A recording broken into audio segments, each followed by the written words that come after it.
you can get a little bit in depth and hear, ask questions and those kinds of things. I hear that we're recording now, so that's awesome.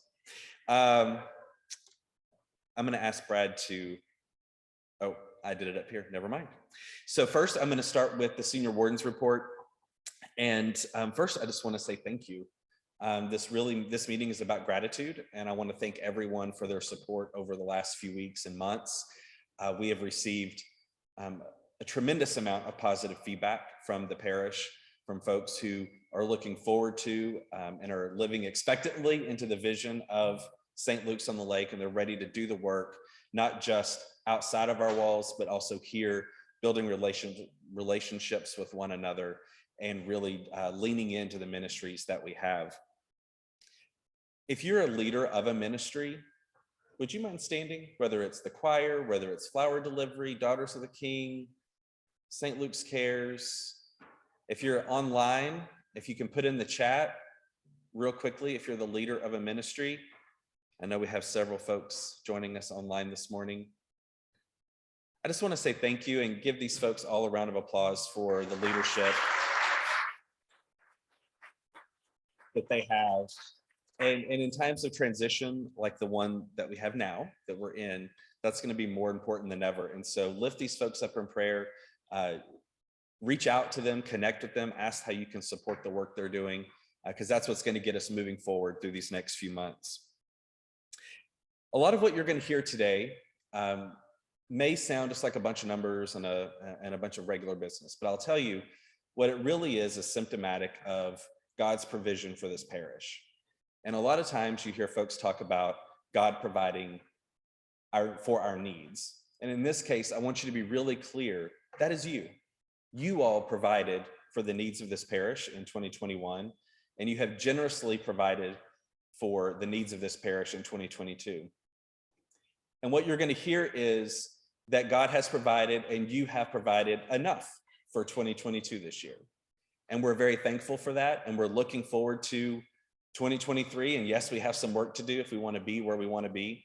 But you're going to hear a lot of positive news today. And I think it's important to understand that each of you are playing a role in our ability to continue to be a beacon for folks to come here and meet Christ on a weekly basis here at St. Luke's.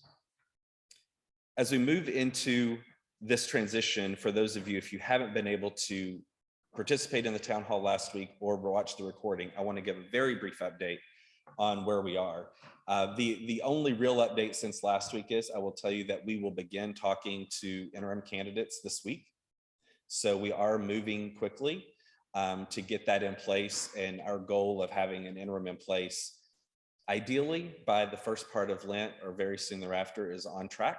So I think we're so far so good, no hiccups, and we'll start having those conversations, and hopefully in the next few weeks we'll have more to report back to the congregation. There are a few folks that I wanted to recognize in particular. I was going to introduce the vestry as well, but before we get there, I just want to introduce the staff really quickly and ask them to come forward if you don't mind, because of the cameras. I want some people to be able to see you. So I know we have Nancy Phillips, our Chief of Staff. Come on up, Nancy. And we have Barbara. Jacob, I saw him here. Is Mikey here? Is he in the back? He's always behind the scenes doing something. Kim, Ann, is anybody else here this morning? I know it may not be. Am I missing anyone? Don, come on up. And we're adding to these ranks. I'm sure you saw in our email that we are blessed to have a full-time organist again starting next week. So that is an amazing thing. Oh, and the church dogs. Am I missing anybody that's staff folks? Nancy, I think this is it. So please join. Lori Ann's downstairs with families, of course. So join me in thanking these individuals for their service to St. Luke's.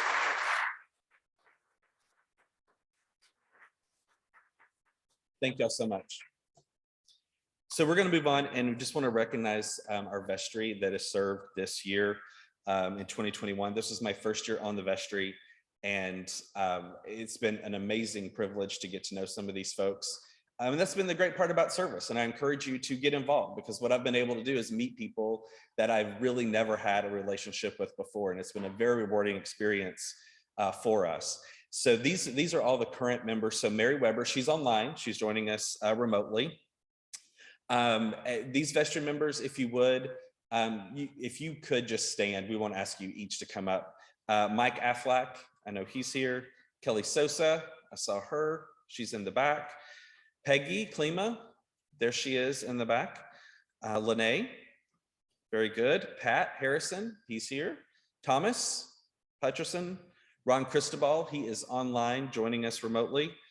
Christy Diver, there she is. Jim Rollins, our junior warden. Myself, and then Brad Powell, our treasurer, manning the technology booth in the back. Thank you for your service. It has been sort of a weird year on the vestry for sure. But the guidance they provided us has been really valuable. And we're going to say goodbye to some here in a little bit and welcome some new folks. And I'm really excited about that opportunity. Now, these folks, I want them to come on up. So these are our 4 exiting members of the vestry. So Thomas, Jim, and Brad, if you can come up real briefly. Mary's online and she won't be able to join us in person, but Thomas, you can come up. Jim and Brad, we just have a little something for you all for putting up with me for 1 year at least. And just your years of service on the vestry. Brad was filling an unfulfilled term, but he's been on the vestry before and has many other duties. So we just wanted to say thank you, because this is quite a commitment over a 3-year period. So thank you very much, gentlemen. I'm gonna get you a gift. Everybody say thank you.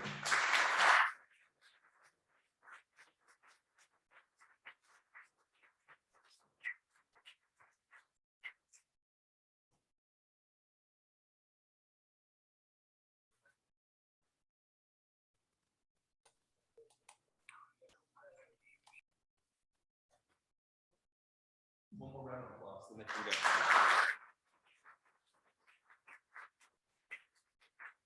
So we're doing this a little differently this year. The installation of the vestry members is actually happening during the worship services. So this morning we installed Ann Cole Steichen, and then the remaining 3 will be installed, those that are here at 10:15.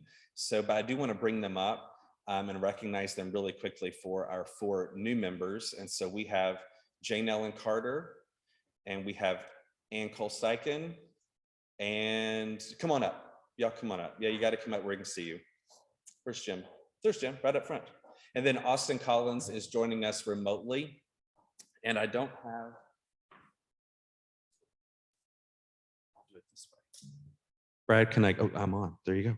So the thing that everyone needs to know the most when you join the vestry is that you have to wear this name tag, which I don't have mine on, by the way.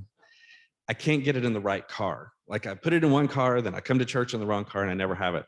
So here is your official, even though you 2 are not officially installed yet. Ann is, she's a little bit ahead of you. She's an overachiever. So there is your name tag, and you can wear this, and that way everyone knows when they have a complaint or what we're not doing right, or what we could do better, constant feedback. They know exactly who to come to. And everyone, these are in fact the only 3 individuals you should come to with any feedback. It's sort of like a first-year vestry thing. So if you see them, please talk to them about your vision for St. Luke's and how we can all work together. It's going to be amazing. So thank you very much.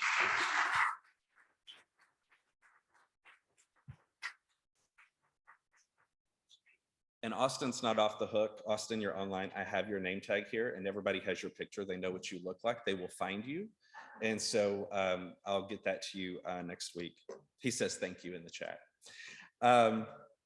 Next up, we're going to get into sort of the business portion of our meeting. And again, I apologize, this is a little different. We're moving quickly just so we can be sure that we have enough time for your questions. We're going to go into the financial portion of our meeting, and we're going to start with Bleckley Dobbs giving an endowment fund overview, and then we'll move directly into Brad Powell and our financial report. Please welcome Bleckley.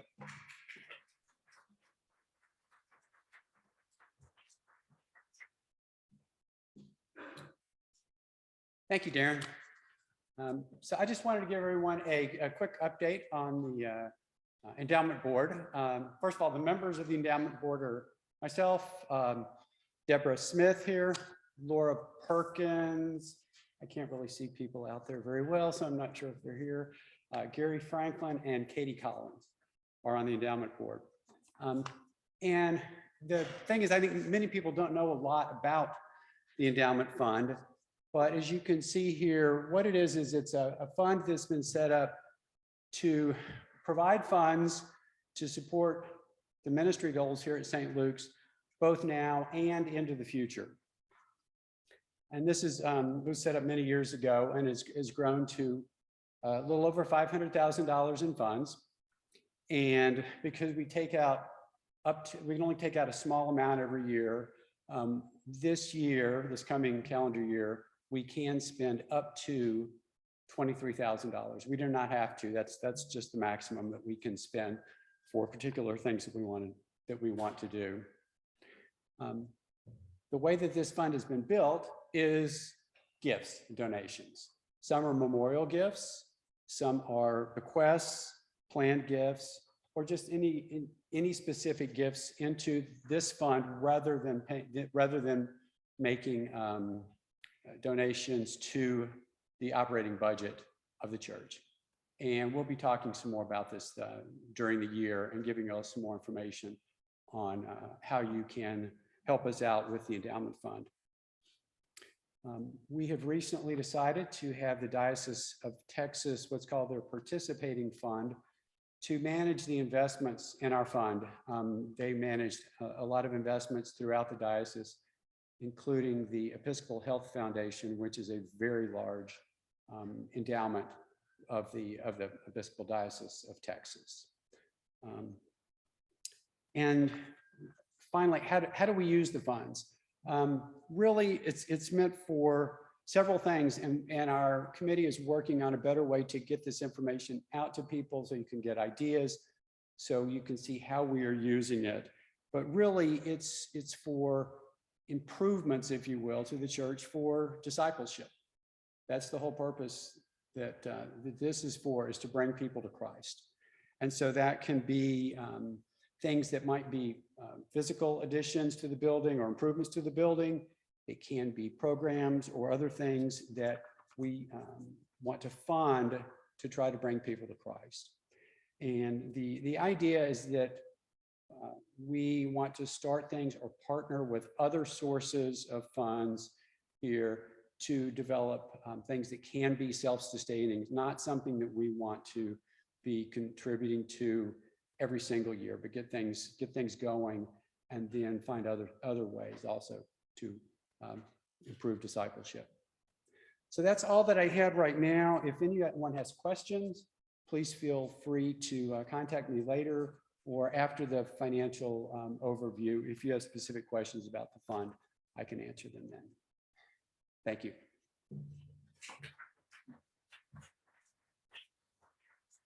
So while we're waiting for Brad to come up, I just want to say he's going to go over the financial report from last year and the new budget. We will have a time for questions at the end. For the benefit of those that are watching online, we're going to ask that anyone who has questions, please raise their hand. I'm going to come around with a handheld microphone so everyone is sure to hear the questions that match up with the answers. And I'll just reiterate again, this year was really transitional for our parish. We had a lot of families physically move from Austin, Texas this year that were members of our parish. And I think what you're going to see is we came to you all with a call, and you responded, and we're really, really thankful for that. And Brad, first of all, Brad has spent hours and hours and countless hours this year being our treasurer. And I think he's been the treasurer, I don't know, for 70, 80 years. How long have you been the treasurer? Well, yeah. So we appreciate his work, but look at these reports through the eyes of the generosity and abundance that they represent, and we give thanks for that. Brad. So real quickly, I'd ask if you'd all pray with me for just a moment.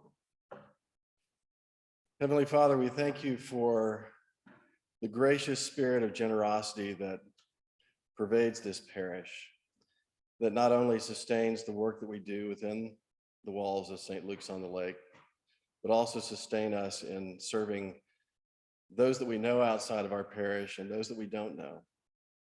We ask that you grant us the wisdom to understand that all things come from you, and that nothing we can own or possess can in any way compare with the grace given us and the love given us through your Son, our Savior, Jesus Christ. These things we ask in the name of our Lord. Amen.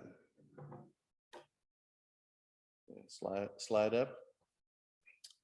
So I'm going to cover two things. The first part is going to be the budget to actual for this year. And the next, we'll talk about the budget for 22-22.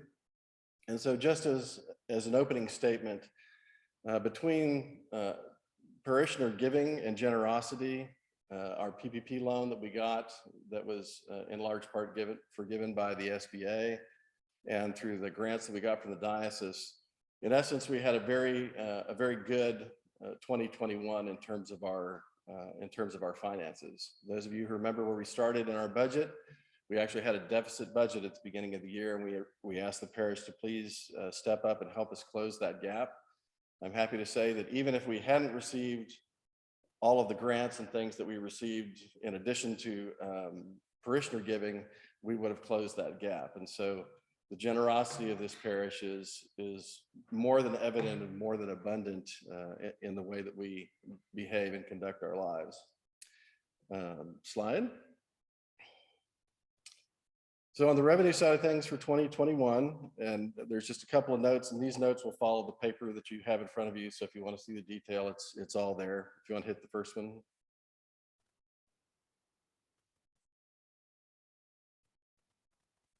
Hit down. There you go. Okay, so as far as our pledges are concerned, we exceeded our pledge goal that we had for 2021 by almost $20,000. That was just in pledged giving. Next slide. In terms of non-pledged giving, we also had an additional 31. It was actually more like 49 when you offset some of the other categories. But in terms of non-pledged giving to the church, we had a significant amount of additional funds that came in there. Next.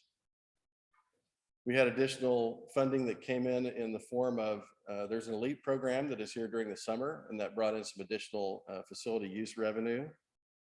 And then the last one is in this big category of other, and that's a big number. And that big number represents largely the forgiveness of our Paycheck Protection Program loan that we got from the SBA. So one quick piece of background upon this: we were originally underwritten for a loan of $110,000 and some change. Because of issues with the bank's underwriting practices, they came to us here a few months ago and said, hey, you know that $110,000 we gave you, we read the rules wrong, and really you're only going to get $98,000 of that back from the SBA.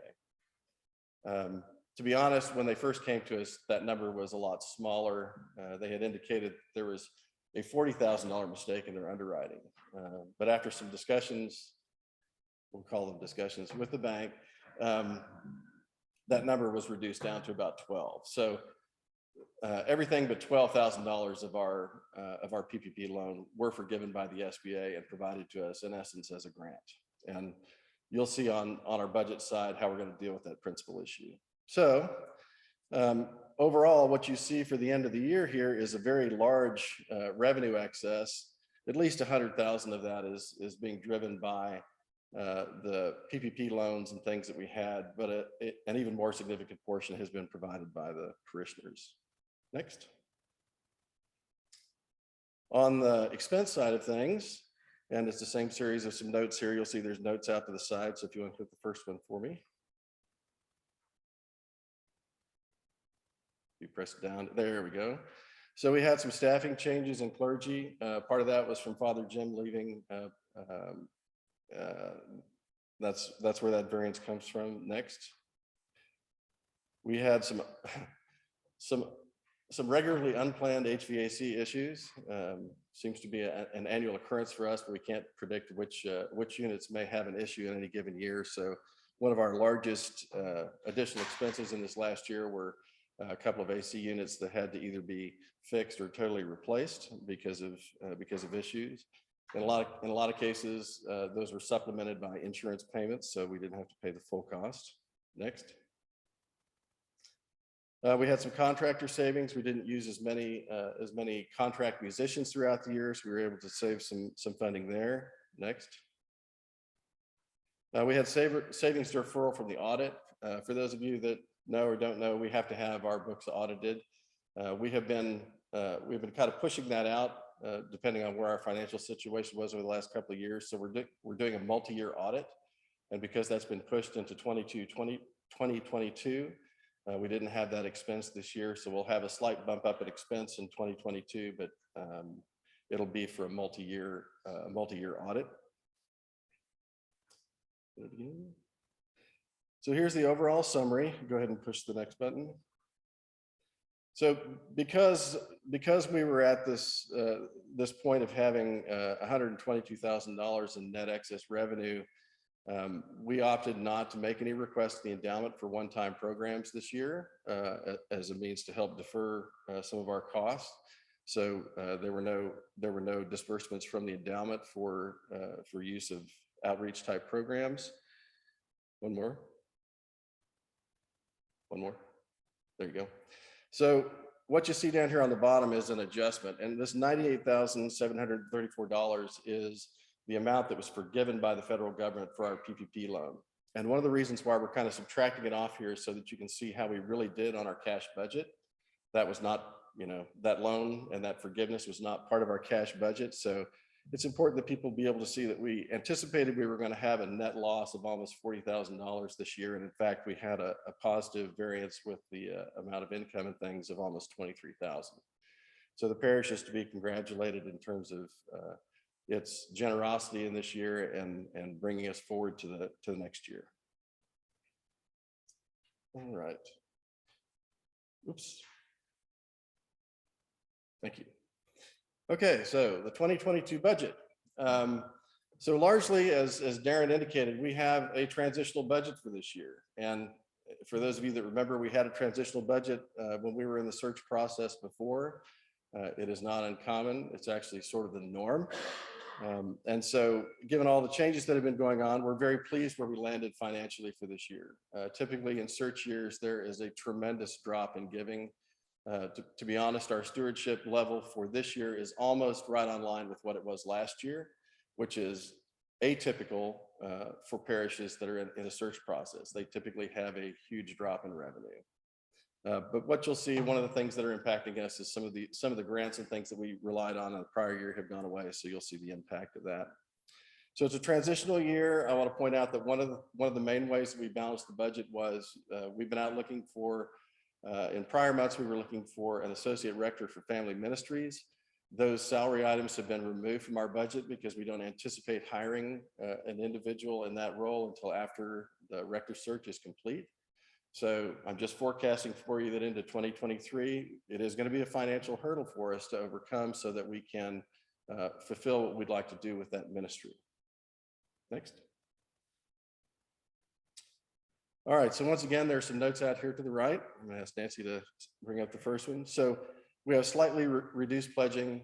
It's actually kind of a nominal amount when compared between the 2 years. Next. We had to remove the prior grants and assistance from 2021. So in the 2 prior years, one of the things that we were the benefactor of was a grant from the diocese to deflect some of our assessment costs, and those grants were around $20,000 a year. Those are not available this year as people kind of get back in line. So that's probably the largest thing that came out of the revenue side of the budget this year. You can see over the right-hand side that there's about a $21,000 reduction in revenue related to that. Next. So that's right. On the expense side, that's right. I'll go back to that. So where we are on the, we'll go on to the expense side. Go ahead and bring up the first one. So we have clergy changes as a result of our assisting clergy leaving. We've largely kept the rest of the clergy items in place. Next. We have changes that occurred in the lay staff and ministry that have given us some savings. Probably one of the biggest things that we have going on is the conversion to an HSA-based healthcare plan. and some changes in who was participating in the healthcare plan. So we had significant savings there that allowed us to make some reductions in the budget. Next. One of the things you see here is in debt service, it's gone up by about $12,000. That $12,000 is our repayment of the piece of the PPP loan that was not forgiven by the federal government. It's really not a huge issue to us. The PPP loan did exactly what it was intended to do for our parish, which was to basically keep our cash situation such that we could maintain full employment with all our staff, not lay anybody off or anything while COVID was going on. And it had that impact and offset a bunch of additional cash expenses for us. So we have more than enough cash to pay off the principal for that this year. And that's a one-time expense of this $12,000 that you'll see way out to the right. Next. We had a slight assessment increase. Our assessment went up by about $2,000. It was flat last year. They made no changes to the assessment. This year, there's a $2,000 increase. Next.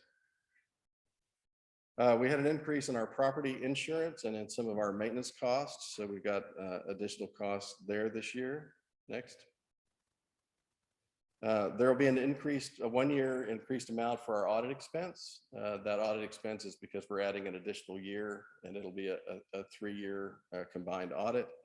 The other thing that's in there, and I'll really quickly talk about this, is merchant fees. For those of you that don't know what merchant fees is, for any business or organization that takes credit card payments, you have to pay merchant fees for the pleasure of doing that.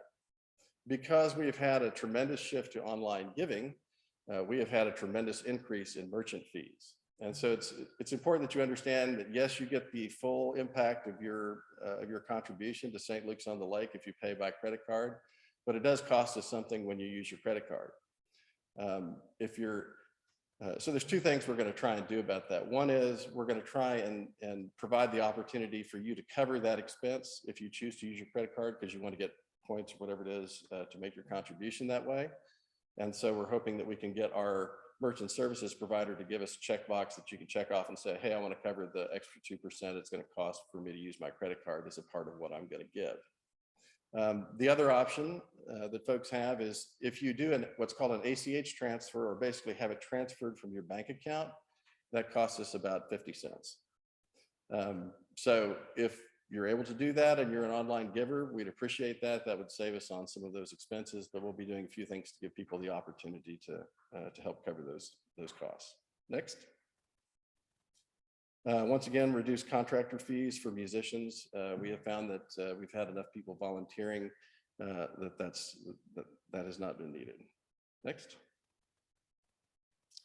So down here on number 9, you'll see that, yes, we have a deficit gap for this year. It's fairly small given the amount of additional cash that we have been able to accrue for in the form of designated funds.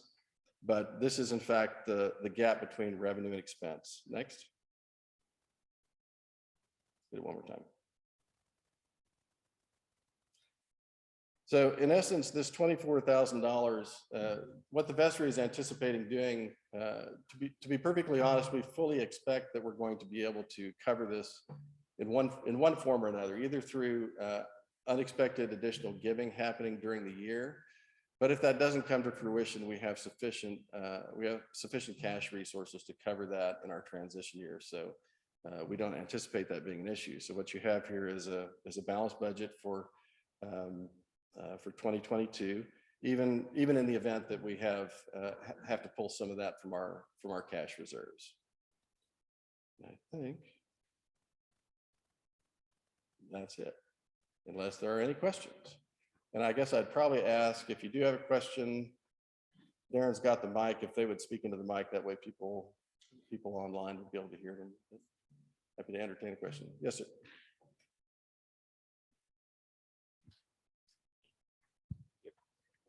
In terms of the transaction fees for the giving, have you thought about possibly doing like mobile cash transfer app, like setting up something for like PayPal, Cash App, Zelle to have? Those actually have fees also. Right. Does Zelle does directly from the bank accounts? On the kind of merchant side of things, yes, typically somebody ends up having to have a fee. Yeah. But it's important to be integrated with our merchant services providers so that people can set up recurring cash transfers and things like that. But we'll be looking at, ways that will either cost us less or allow folks to opt in to covering the cost. All right. Anybody else? Any other questions? No questions at all? All right. Okay, Thank you very much. cool.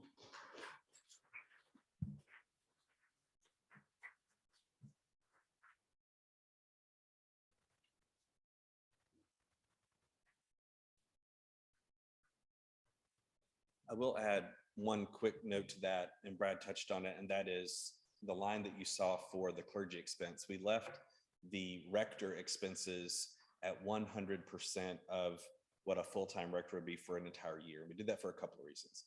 One, we do anticipate that we won't necessarily spend all of those funds this year, but at the same time, as we move along in our search process, if we're able to move quicker rather than slower, and we have the ability to call a rector sooner rather than later, we wanted a full budget there. So we never had to question what position we were in to make that call and move forward. So no, that's why we left that full amount in the budget, sort of maximum flexibility to complete our search with the most expeditious way that we can.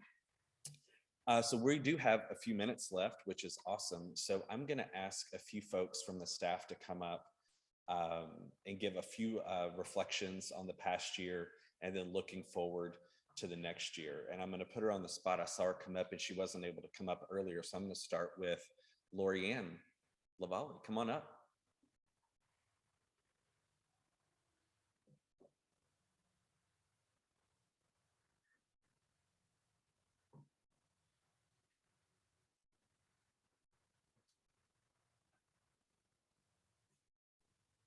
Thanks, Darren.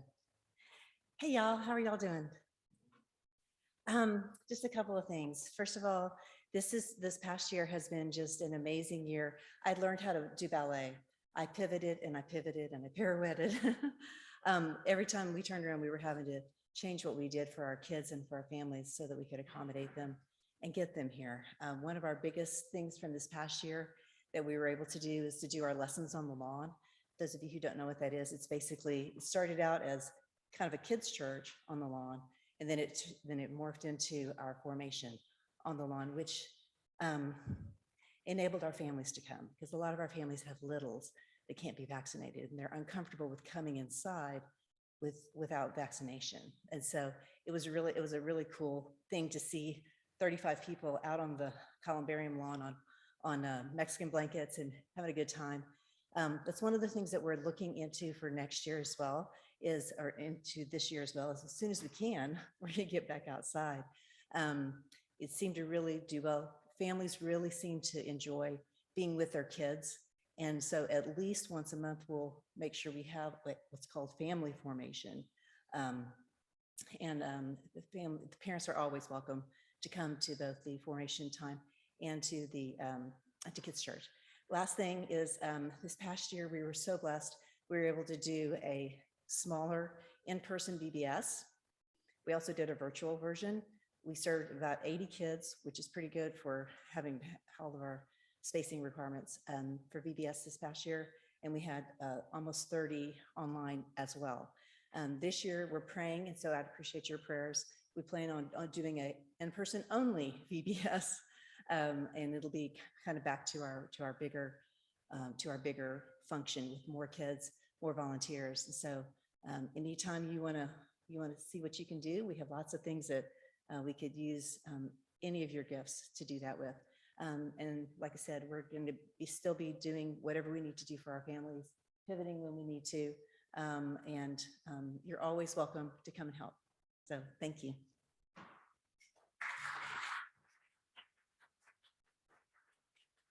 Thank you, Lorian. And thanks to all the volunteers that help with all of the children and family ministries throughout the year, particularly in COVID, inside, outside, cold, rainy, weather, hot, whatever it has been.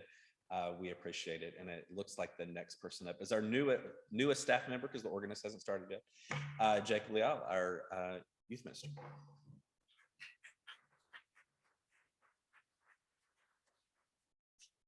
Well, good morning, everybody. For those of y'all that don't know me, my name is Jacob Liao.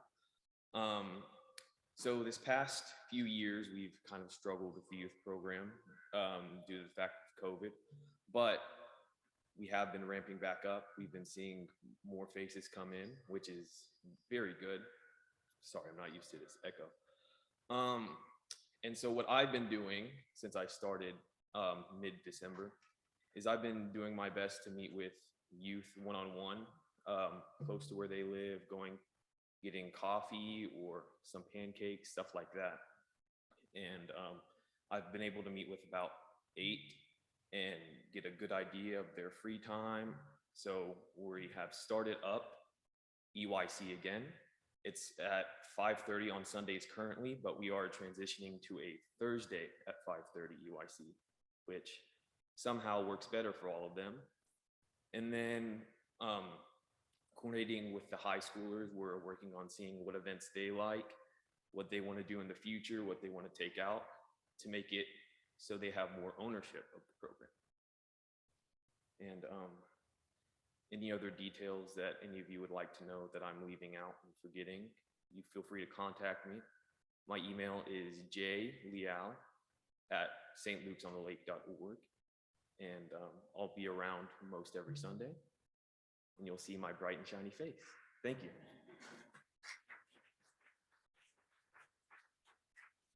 One thing that happened this year for our youth that I want to recognize, if you haven't, is we were able to renovate the big Riker room over next door for a more comfortable place for our youth to be. And that was through the generous support of a few families here in the parish. So if you haven't had a chance to go over there and take a look, it's really amazing the transformation that's happened over there. So be sure to go by and take a look at that. Next up, Barbara Fazette. Good morning. I'm a little nervous. I have my notes. I'm strictly back of house. I don't like to do front of house. One of the things that we talked about for a while was radical hospitality. And we all know that Jesus practiced radical hospitality. But what I want to ask you to do this year is to practice fearless hospitality. And we started this past year. We had a lot of new people come to the church, even during a pandemic. One of the things that we started doing is what we call boutique welcoming, where I would meet and the priest would meet with somebody online on Zoom. And we had really good response from that. People liked having some one-on-one time to just ask whatever questions they had in a really informal setting. So we're gonna continue to do that. We're gonna do a few other things. If I can find my notes. Come on, notes. Notes on a phone. The other thing I'm gonna ask you to do is be fearless about welcoming new people into the church when you see them. I know sometimes that's intimidating, but the thing about it is it's so beautiful for that person who walks in, because you have to think about how hard it is to come into a brand new place, sometimes by yourself, not really knowing the culture of that church or that community. So when you see new people, walk up to them and say, "Hi, I'm Barbara," or whatever your name is. How are you? So that is one of the things I'd like us to do about being fearless. The other thing is invite someone to sit with you in the pew. Invite a friend, a neighbor, a family member who hasn't been here before. Walk them through the whole process, tell them about where the coffee is, bring them to worship with us, because we need to quit being the best kept denominational secret, y'all. We need to quit doing that. We are so awesome. And we need to help. Like if you like a movie, you tell all your friends about it, right? Or a new restaurant. We need to start doing that and being fearless about it. Also, if you'd like to join some of the welcoming groups that we have here, ushers, greeters, if you want to help host events, come talk to me. And if you're someone who's, let's say, hesitant to talk to new people, come see me and I'll help you script some things out to say. It's really delightful when you meet somebody new and connect with them and you find out you have so much more in common even though you didn't know them when you began. So thanks very much, and let me know if you'd like to join some of our hospitality organizations.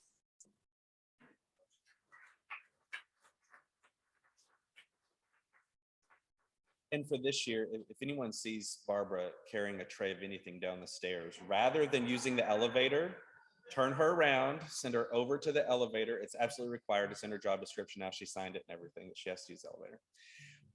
One thing before I ask Nancy to come up and say a few words, I want to say that we're going to be really intentional this year, just as Barbara was talking about with welcoming folks. We're going to be really intentional about every ministry that we have here at St. Luke's.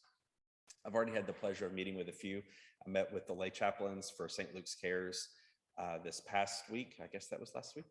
And we're going to really do some work around educating the parish around the ministries that we have available, making it easy for people to access those ministries, whether you want to support those ministries by participating or whether you need your family, your household, yourself, you need the support of those ministries. We're really going to work on ease of access to those. And so if you're involved in a ministry, you'll probably be hearing from me or another member of the vestry. And we're going to start that process, and we're going to be talking to every single group that we have here. The hospitality groups that Barbara mentioned are critical to our ability to grow our community here at St. Luke's. And I know that everyone's oftentimes hesitant to go up to someone because they say, well, how long have you been here? And they say, I've been here 17 years. How long have you been here? And so it's always fine to say, I don't believe that we met. My name is Barbara. That's what we're all going to say, right? It's sort of the St. Luke's way now. My name is Barbara. How are you? So just remember, when you see those faces, don't worry if they're new. Don't worry if they've been here for 10 years, 20 years, 30 years, however long they've been here. Introduce yourself, let them know that you're glad for them to be joining us, and you're glad to know them, frankly.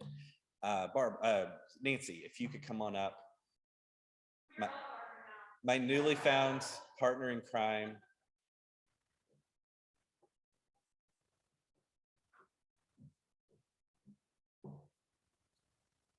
Thank you, Darren.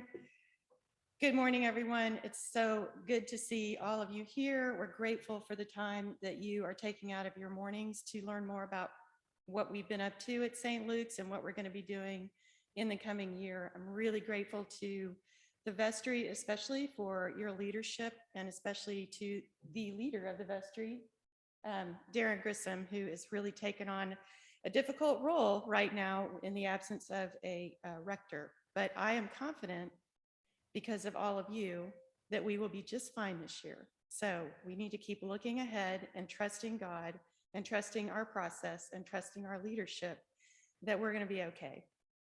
Darren opened with the comment that this was a meeting about gratitude, and I want to reiterate that. I am really grateful for the wonderful paid staff that we have, some of whom you don't see, others, like Barbara likes to claim that she is, who really are kind of back of house.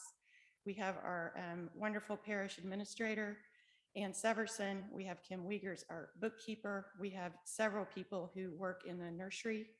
Aisha, Robin Miner, our assistant director of Children and Family Ministries. A couple of other folks who are always here to help support the parish. And that's part of my job too. So feel free anytime you have any questions to contact me, and I will direct you as best I can to the right people. I want to close with one thing that has turned into a little bit of an inside joke on the staff. I don't want to share it with everybody here. During our staff meetings, we always open up with a devotional, and then we go around the room, around the table, and we offer our personal prayer requests. And one that I offered a few months ago is just being grateful for all of them. And so I am grateful for you. So let's all practice this. I am grateful for you. So if you ever see me doing that, just know that I'm signaling to you I'm grateful. And I think if we start signaling that to each other, we're going to have a wonderful 2022. Thank you.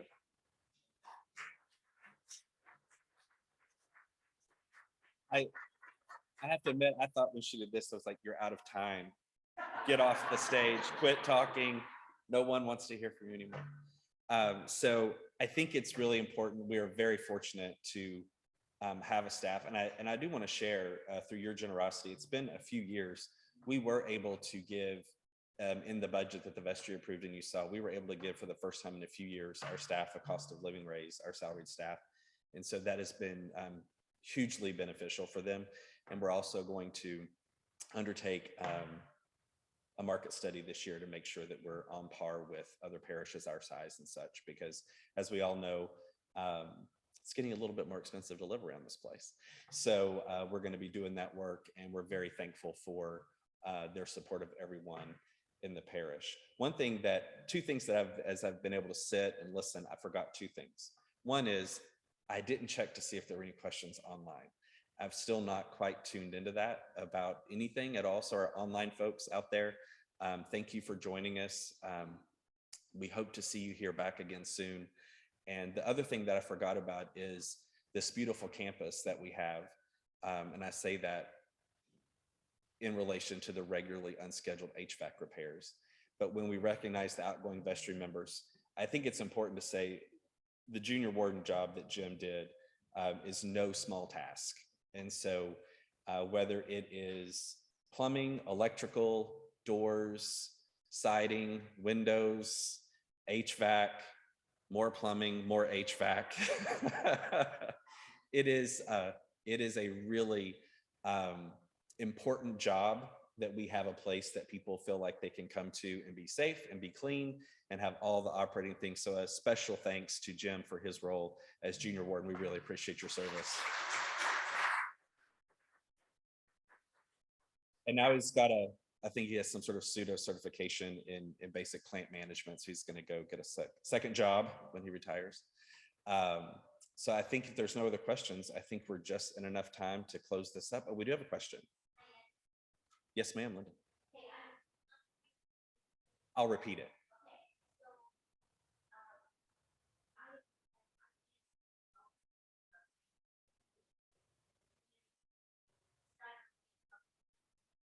Mhm.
So I'm going to repeat what Linda said for the folks online, and she is part of a mobile meals ministry here in the church area from Lakeway to Steiner Ranch and around. They do a maximum of 20 meals a day, and she was asking about growing that ministry and that service and getting more drivers to participate in that. And so I'm going to take it a little bit more generic, if you don't mind, because I don't think you're alone in that there's always folks that have opportunities for us to serve one another. And I think what we're going to do, or what we will do, and I'm looking around at all my vestry folks, frankly, not everything can be a ministry of St. Luke's, so to speak. And I don't know, I couldn't read you the whole list of the ones that we have right now. There's a lot. What I can tell you is we have to break down barriers for people to connect with one another, to find the volunteer opportunity that works best for them to serve others. So I think we've got to think of varying ways to publicize a variety of ministries, whether they're St. Luke's ministries, or perhaps there's someone in our church that is affiliated with a group in their community and there's a volunteer opportunity. And so I don't think, and you'll hear me say this probably a lot, I don't think it is about or, I think it's the genius of and. I don't think we have to pick and choose which service opportunities we support. What we want to do is publicize, just like the mobile meals opportunity that Linda was talking about, was how do we get the word out in a way for people to know that that opportunity exists. And I don't have a great specific answer. What I can tell you is what I want to see happen is a robust place where folks can go to find those opportunities. And I don't know if some of those are speaking opportunities at church on a Sunday morning. Maybe it's in your weekly email. Maybe it is during formation. Maybe it's during small groups, whatever those are. I think it's an all of the above approach. But there are going to be ministries such as the mobile meal ministry that need our help. And there's probably people in the parish that works with their schedule and that works with their passion. And that's something they would like to participate in. So we do have to be careful. And I'm going to say, when I say this, I'm kind of buffering it from my own personal self. We want to hear about all opportunities that are out there for the church to engage in partnership and service. Please just realize we have to do that in a way that is intentional and thoughtful and non-chaotic. So we could go right now and we could participate in 350 different ministries immediately. We could just publish a list. I don't think we want to be that parish, because I don't think it really allows people to dig in deeply and find where they fit in those service opportunities. But for those ministries that we're currently supporting and those that have direct connections to folks in our parish, be looking for that information. And I encourage you to reach out to those folks. We'll publish their contact information and see how you can help join those efforts. So I don't know if that's a comprehensive answer to your question, but I think over the coming weeks, you're going to see more and more opportunities to publicize those needs and help folks recruit the volunteers that they need into those ministries. Thank you very much. Any other questions? Okay, then I'm going to close this out in prayer, if you don't mind. Dear Lord, thank you for bringing us together today on this Sunday morning, in gratitude for the abundant blessings you have given us in the past year. You have led us through amazingly difficult times as a community, and yet we have kept our bond close and we have kept our relationships with one another strong. Lead us into the new year. Continue to pour your blessings over everyone in this parish and those that have yet to find us. Give us the strength to be fearless in meeting those folks as they come into our doors, and a heart for service wherever we can find an opportunity to help our neighbor. In God's name, amen. Y'all have a good morning.